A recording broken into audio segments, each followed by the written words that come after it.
बेटे की गवाही पर बाप बना मुजरिम, हुई अदालत में पेशी, 9 वर्षों बाद हुई सजा। धनियाखाली थाना के तहत जमाई बाटी काकगाछी इलाके का रहने वाला शेख नजीब की शादी 2006 में धनियाखाली चक सुल्तानपुर इलाके के रहने वाली सबीना बेगम से हुई, लेकिन शादी के चंद साल बाद ही नजीब का एक इलाकाई खातून के साथ गैर अज़वाजी ताल्लुकात हो गया। इस बात की खबर उसकी बीवी को हो गई। इसके बाद से घर में आपसी झगड़े शुरू हो गए। 25 अगस्त 2015 को बदअमनी अरूज पर पहुंच गई और उसी रात नजीब ने तकिए से अपनी बीवी का गला घोट दिया।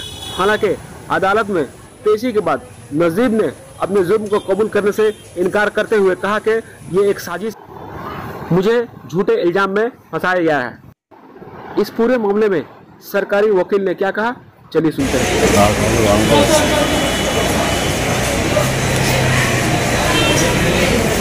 কি হয়েছিল বলছি তুমি মেরেছিলে নাকি তোমার ওয়াইফ? না স্যার মারিনি। কে মেরেছে? কে মেরেছে? কে মারলো গো? কে মারলো? মেরেছিল কে?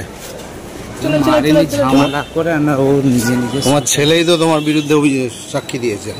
ওগুলো সব বানানো কথা, নানা নানির কাছে আছে। খুব মর্মান্তিক কেসে একটা রায় বেরোলো। একটা বাচ্চা ছেলে এবং বাচ্চা মেয়ে, বাচ্চা ছেলেটার বয়স ছিল সেই সময় 6 বছর।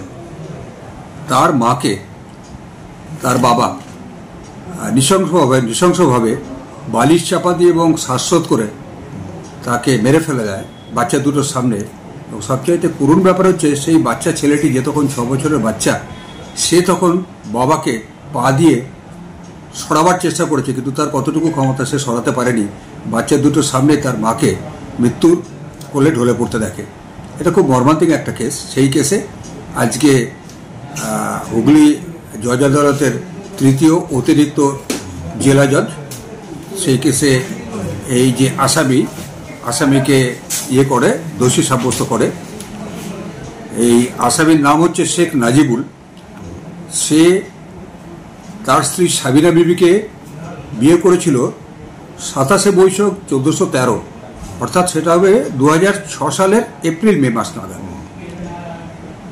বিয়ের পরে কিছুদিন তারা ঘর সংসার ভালো করেছে, তাদের 2টো বাচ্চা হয়েছে। কিন্তু 2012 নাগাদ, এই 2015তে সে মারা গেছে, তার 3 বছর আগে থেকে ওই গ্রামেরই টুসি বিবি বলে একজন মহিলার সঙ্গে তার একটা বিবাহ বহির্ভূত সম্পর্কে সে জড়িয়ে পড়ে। তখন তার স্ত্রীর সঙ্গে স্বভাবতই মনোমালিন্য শুরু হয় এবং স্ত্রী সেটাকে প্রতিবাদ করে। তারই ফলস্বরূপ এই 2015 সালে তাকে শ্বাসরোধ করে মেরে ফেলা হয় এবং তারিখটা ছিল 25/8/2015 তারিখে রাত্রে।